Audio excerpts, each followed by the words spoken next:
कानून को खत्म किया था चौधरी साहब।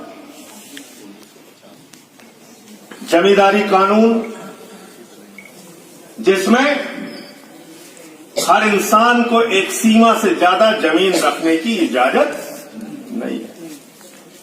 मोदी जी ने कहा, अरे हमारे दोस्त क्या करेंगे, ये कानून बदलो। अडानी तो बेचारा भूखे मर रहा है, बड़े बड़े पूंजीपति हमारे मित्रों हैं तो भूखे मर रहे हैं।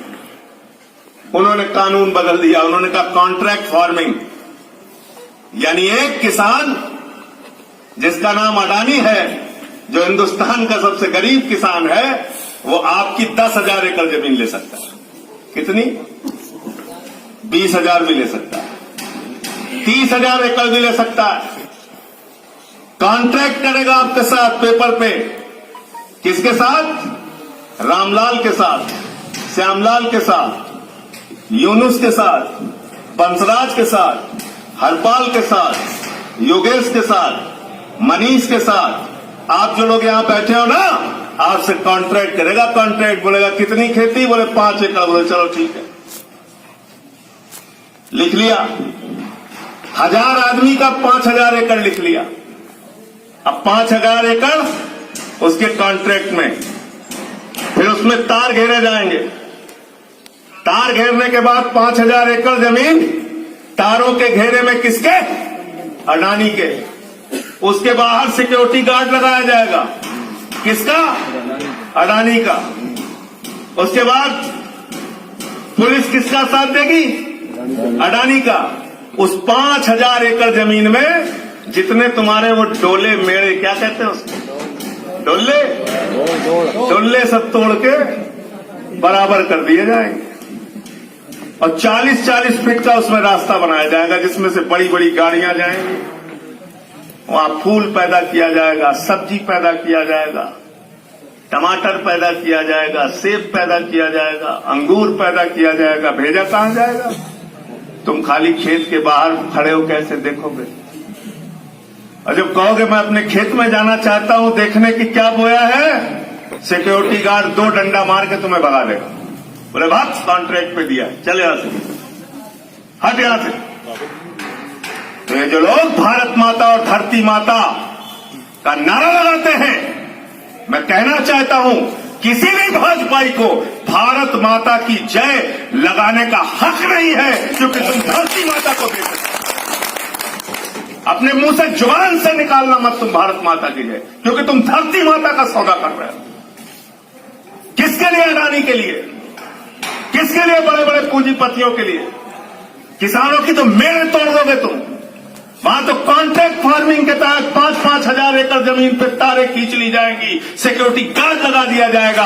किसान जाएगा 2 साल के बाद, 3 साल के बाद, जब उसका कॉन्ट्रैक्ट खत्म करेगा, वो चश्मा लेके खोजेगा हमारा खेत कहां, हमारा मेड़ कहां, हमारा खेत कहां, हमारा मेड़ कहां। एसडीएम 2 डंडा मारेगा, मार के भगा देगा, बोलेगा सब अडानी का हो गया।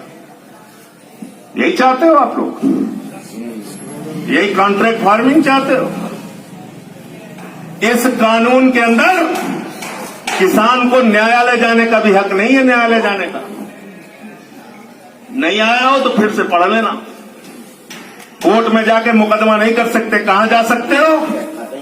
एसडीएम के दफ्तर में, जहां 5,000 फाइल पहले से पड़ी है। तुम लेके जाओगे तो अडानी की सुनेगा कि तुम्हारी सुनेगा? थानेदार तो सुनता नहीं, सिपाही सुनता नहीं, एसडीएम कहां से सुनेगा? कहां से सुनेगा? तुम कहोगे हमारी मेड़े यहां थी, हमारा खेत वहां था, वो 4 डंडा मार के भगवा देगा आपको। यह है कॉन्ट्रैक्ट फार्मिंग। यह है तुम्हारी धरती माता को बेचने का सौदा करने वाला नरेंद्र मोदी, जो बड़े जोर जोर से भारत माता की जय लगाता है। मैं तो अब कह रहा हूं भाजपाइयों से कि अब भारत माता की जय लगाना बंद कर दो, तुम धरती माता को बेचने वाले लोग। और इस बात को आप सबको कहना पड़ेगा, एक एक किसान को कहना पड़ेगा। रावण है रावण, और एक एक किसान को कहना पड़ेगा। तीसरा क्या है? हिंदू धर्म हो, इस्लाम हो, सिख हो, ईसाई हो, सभी धर्मों में कहा गया जमाखोरी पाप है। कहा गया कि नहीं कहा गया? कहा गया भाई किसी को भूखा मत रखना, अपने घर में जमा करके मत रखना, सबका पेट भरना चाहिए। जमाखोरी क्या है? जोर से बोलिए, पाप है, गुनाह है। बहुत बड़ा। मोदी जी ने क्या कहा? मोदी जी ने कहा ये कानून असीमित भंडारण की छूट देता है। यानी अपने मित्रों को कहा कि बड़े बड़े कोल्ड स्टोरेज बनाओ हिंदुस्तान के अंदर, सस्ते में किसान से अनाज खरीदो, सस्ते में किसान से गेहूं खरीदो, सस्ते में किसान से चावल खरीदो, सस्ते में किसान से दाल खरीदो, उसको बड़े बड़े कोल्ड स्टोरेज में रखो और जब बाजार में उसकी कमी हो जाए तो महंगे दामों पर उसको बेचो। यानी जमाखोरी, कालाबाजारी और महंगाई तीनों को बढ़ावा देने वाला ये बिल है। इसलिए आज जो घर पे टीवी बैठ के कहते हैं ये किसान बड़े आंदोलन कर रहे हैं, उनको ये नहीं मालूम कि जब उनके घर में आने वाला फल और सब्जियां अडानी के कोल्ड स्टोरेज में रख ली जाएंगी, रिलायंस के बड़े बड़े रिलायंस फ्रेश की दुकानों में रख लिया जाएगा। एक भुट्टा खरीदने जाओगे, भुट्टा तो 180 रुपए में मिलेगा। तब अकल आएगी, तब टीवी देखना छोड़ के किसान के साथ खड़े हो जाओगे। इसलिए ये असीमित भंडारण का कानून हिंदुस्तान के हर हिंदुस्तानी के खिलाफ है, ये सिर्फ किसान के खिलाफ नहीं है, ये सबके खिलाफ है। और कितने बेशर्म है।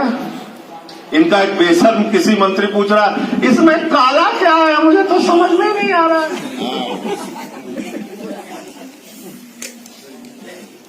इतने सयाने बनते हैं यार, पूरा देश बेच दिया, अभी कह रहा है इसमें काला क्या है, मुझे समझ में नहीं आ रहा।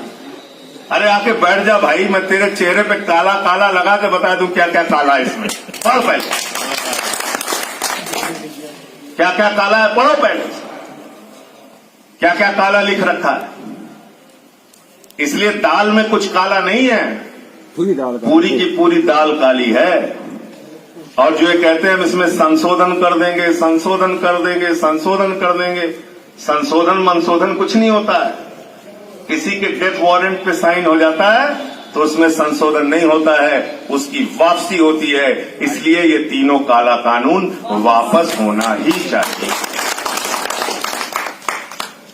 जब ये बिल आया तो मैंने पार्लियामेंट में माइक तोड़ा, भाजपाई रोने लगे, माइक तोड़ दिया, माइक तोड़ दिया। मैंने भाजपाइयों से कहा अरे मैंने माइक तोड़ा, मुझे निलंबित किया, तुम किसानों की हड्डियां तोड़ रहे हो, तुमको भी निलंबित होना चाहिए। अभी फिर विरोध किया तो बोले इनको मार्शल से खींच के बाहर ले जाओ। मार्शल से खिंचवा के बाहर करवा दिया। जितना जुल्म करना चाहते हो करो, जितनी जाति करना चाहते हो करो, जितने मुकदमे लिखना चाहते हो लिखो, जहां जेल में भेजना चाहते हो भेजो, लेकिन इस काले कानून के विरोध में एक नहीं 1000 बार आम आदमी पार्टी बोलती रही है, बोलती रहेगी। हम लोग चुप रहने वाले लोग हैं। इसलिए हिंदुस्तान ने ड्रामेबाजी बहुत देख ली। महंगाई तुमसे रुकती नहीं, कालाबाजारी तुमसे रुकती नहीं, पेट्रोल डीजल का दाम आसमान पे पहुंच गया। मोदी को सुना योगेश जी क्या बोले? बोले पेट्रोल डीजल महंगा हो रहा है, इसके लिए पूर्ववर्ती सरकार जिम्मेदार है। तो मैंने कहा भैया अटल जी से क्या दुश्मनी है तुम्हारी? 7 साल तो वो भी रहे पहले, 3 साल जनता पार्टी के टाइम में रहा, 10 साल उनका शासन रहा। 10 साल के शासन में भारतीय जनता पार्टी का जब राज रहा, वो लोग भी जिम्मेदार हैं। डीजल का दाम 100, पेट्रोल का दाम 100 रुपए पार। कहते हैं हमारा 56 इंच का सीना है। पेट्रोल भूटान में मिल रही है 49 रुपए में, श्रीलंका में मिल रही 60 रुपए में, नेपाल में मिल रहा है 64 रुपए में, चीन में मिल रहा है 76 रुपए में।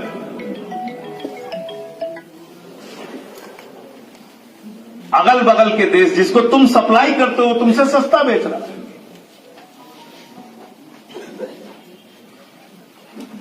और अभी क्या किया इन्होंने? बजट पढ़ा होगा आप लोगों ने। उस बजट के अंदर सब कुछ बेचने की योजना, रेल बेच देंगे, सेल बेच देंगे, खेल बेच देंगे, सड़क बेच देंगे, बिजली बेच देंगे, पानी बेच देंगे, बीपीसीएल बेच देंगे, एलआईसी बेच देंगे, बैंक बेच देंगे, एयरपोर्ट बेच देंगे, पोर्ट बेच देंगे, पूरा हिंदुस्तान बेच देंगे। और इसीलिए मैंने इनके लिए आदम गोंडवी की लाइनें पढ़ी थी कि जो डलहौजी न कर सका वो ये हुक्काम कर देंगे, कमीशन दे दो तो हिंदुस्तान को नीलाम कर देंगे। हिंदुस्तान को नीलाम करने वाली सरकार इस समय देश में। इसलिए समस्याएं बहुत है, पीड़ा बहुत है, तकलीफ बहुत है।